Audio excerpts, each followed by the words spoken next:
Hi everyone, welcome back to my channel. I'm Huck. Today I'm doing the end of the year book tag because it is that time of year. We're coming to the end of the year and so get to reflect a little on how this year has been going and what I want to do with my reading for this last month and a half that we have left.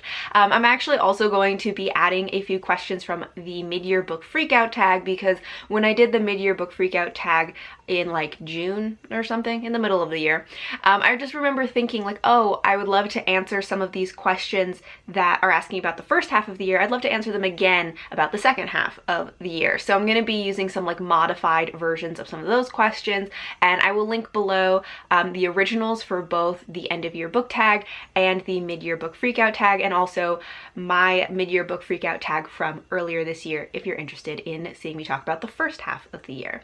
So let's just get started. I'm going to start with the questions from the end of the year book tag. So the first question is, are there any books you started this year that you need to finish?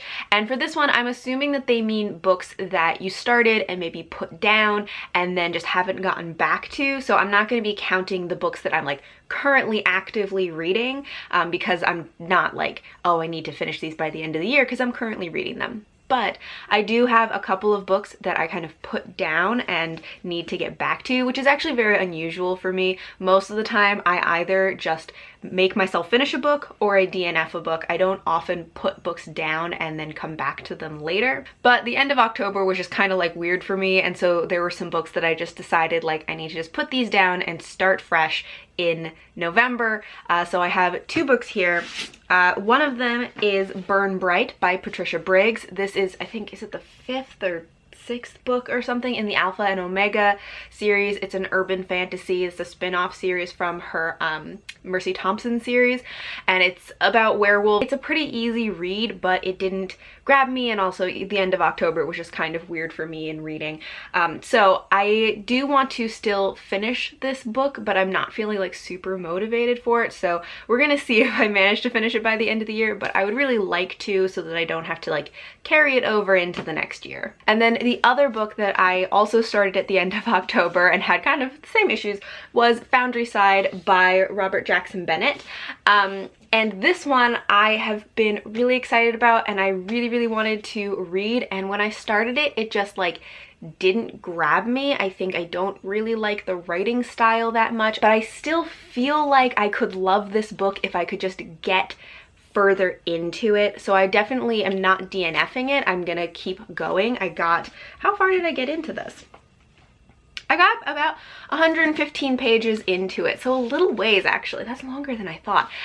Anyways, I'm still gonna give it a try. I was thinking I might try this as an audiobook because sometimes with books that I just don't click with the writing style, an audiobook is a good way for me to get into them. So these are the ones that I have started, put down, and I would love to at least make a decision by the end of the year, either finish them or DNF them. The second question is, do you have an autumnal book to transition to the end of the year?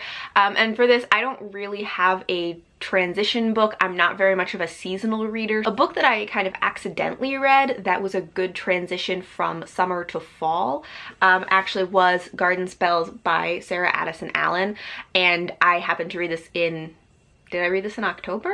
I don't remember when I read this. It was recently. And this is one that was just, it has both kind of summer garden vibes, but also a little bit of a autumnal cozy witchy vibe to it. So this is one that I think is a really nice transition from summer to autumn. Question 3 is there a new release you're still waiting for? And at this point, no, because it is mid-November, so the last book releases that I was waiting for were at the beginning of November. So those were Call Down the Hawk and The Starless Sea, and they are both out now. So I'm not waiting for anything else. The next question is, what are 3 books you want to read before the end of the year? And so other than those ones I was saying that I had started and put down and I would like to make a decision by the end of the year, I have a lot of books that I would love to read by the end of the year, but 3 that are top priority for me are The 13th Tale by Diane Setterfield.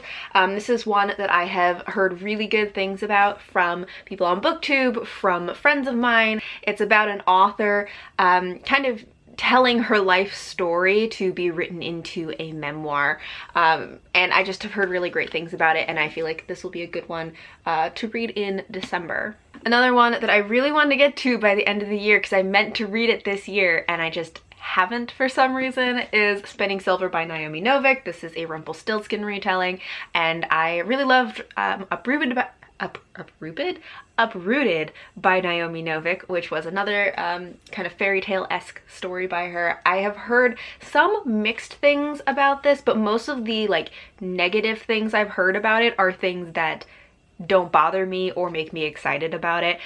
So I feel like I'm going to like this one and I'd really love to finish it by the end of the year because I really meant to read it this year. And my third one is Muse of Nightmares by Laini Taylor. This is one that I've been meaning to read since July. So this has been on my TBR for a while. I read Strange with the Dreamer earlier this year and had a lot of mixed feelings about it, and I really want to read the second one to kind of help me figure out how I'm feeling about that first book. I just want to like finish out the series and have a hopefully formed opinion about it. And the next question is there a book that you think could still shock you and become your favorite?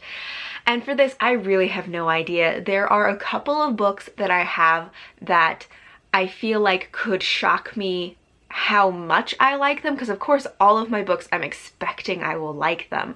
But one of the ones that I think, like, I really don't know which direction it's gonna go with this one, so I don't know if I'm thinking it's gonna become a favorite, but I really don't know if I'm gonna love it or not, is The Queens of Innislear by Tessa Gratton.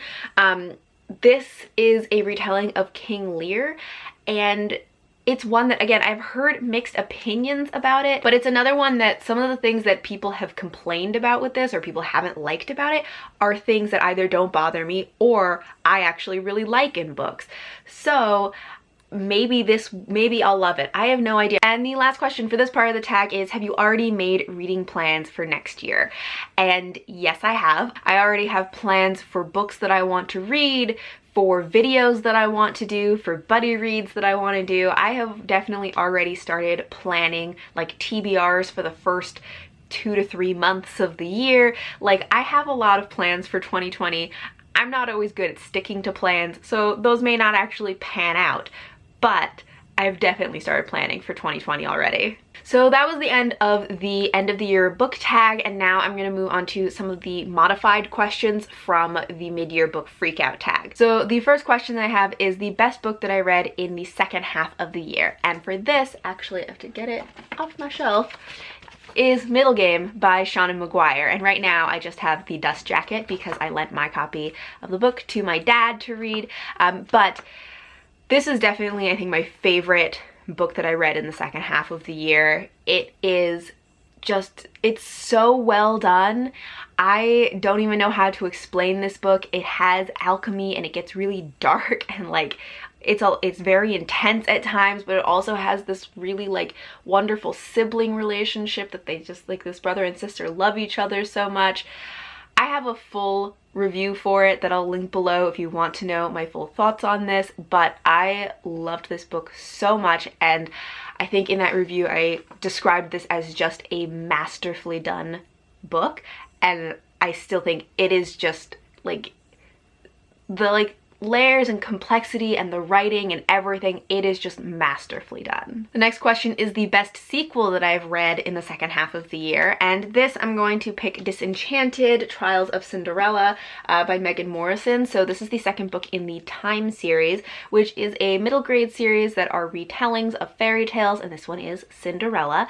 And I really enjoyed the first book as well, which was a Rapunzel retelling, but I really loved Disenchanted because there was something about it that I think it just got me thinking so much more, and I really also loved seeing the way that the characters, especially the Cinderella character, grew throughout the story and kind of as they learned throughout the story. The next question is a new release that you haven't read yet but want to, and for this I'm going to say The Starless Sea by Erin Morgenstern. This just came out at the beginning of November, and I would love to get to it this month, but I'm not sure if I'm going to, but I really want to read this soon. The next question is biggest disappointment in the second half of the year, and I had quite a few disappointments. Sweet Black Waves by Christina Perez. This one I actually DNF'd, so I was quite disappointed by it. I didn't necessarily think it was like terrible, I just like did not care.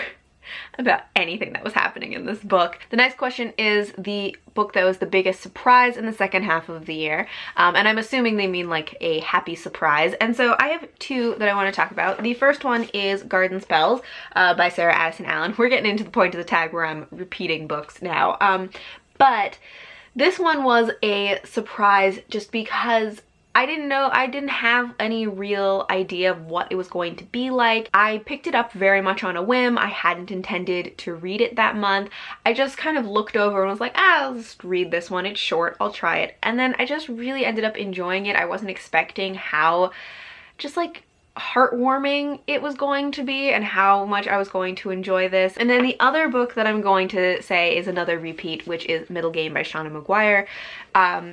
Because for one thing, I don't know if there is a way to prepare to go into this book. Like, there's no way to really explain what this book is like before you have read it. So it's kind of always going to be a surprise the first time you read this.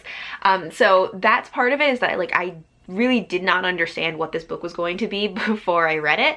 And then also, I knew I was going to like it. I really expected to like it, but I didn't realize how much, and again, like how masterfully done this book was going to be. So this definitely also was a surprise for me. The next question is a favorite new author, and for this I want to mention is Signe Pike, who wrote The Lost Queen.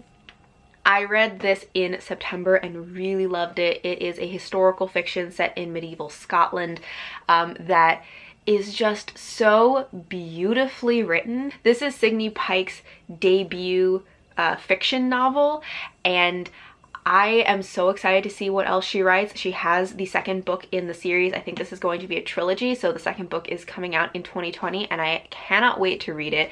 And I definitely think that she has the potential to become a favorite author. The next question is a book that made you cry in the second half of the year, and I actually didn't have any books that made me cry in the second half of the year, but I do have some books that made me like very emotional, not necessarily in a crying way, but I had a lot of feelings while I was reading them. So we're gonna bring back The Lost Queen by Signe Pike, because this book was definitely just like very intensely emotional for me while I was reading it. I was like very stressed while I was reading it, but in a good way, because I was like so emotionally involved in what was happening.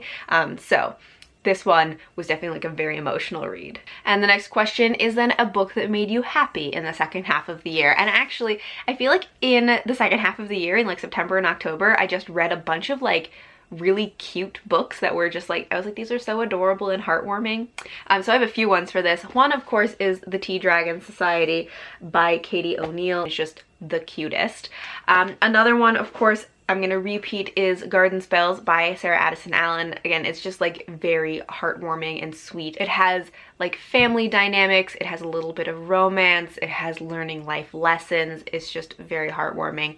And then another one is, I also recently read Always and Forever Lara Jean, which is the third and final book in the To All the Boys I've Loved Before series by Jenny Han, which is a contemporary YA romance, which is not usually my genre, but this like series is just so wholesome and so cute. So those are some that definitely just like warmed my heart and just made me so happy. The next question is my favorite video that I have posted this year. And I actually don't have a specific video that I have as like a favorite, but one of the things that I'm very happy about on my channel is just that I have been posting more review videos. That was something I have really been wanting to do. I know that review videos for like individual books are not very popular videos. It's just something that I really wanted to do. I wanted to do more individual review videos, and in the second half of the year I have been putting out more reviews, and I'm just like really pleased with that. The next question is the most beautiful book you've bought in the second half of the year, and for this I am going to bring back The Starless Sea. Now actually, this cover I don't love so much. I think it's kind of plain. I'm not that into it, but Under the Dust Jacket is beautiful. So for one thing, you can see the end pages have little keys all over them, but Under the Dust Jacket is so gorgeous. I love this cover, that it has the little bee, the key, and the sword, which I'm assuming are going to become relevant symbols to the story. But yes, this is such a beautiful book. So that is all for my combined end of year book tag and modified mid-year book freakout tag. Thank you all for watching, and until next time, bye.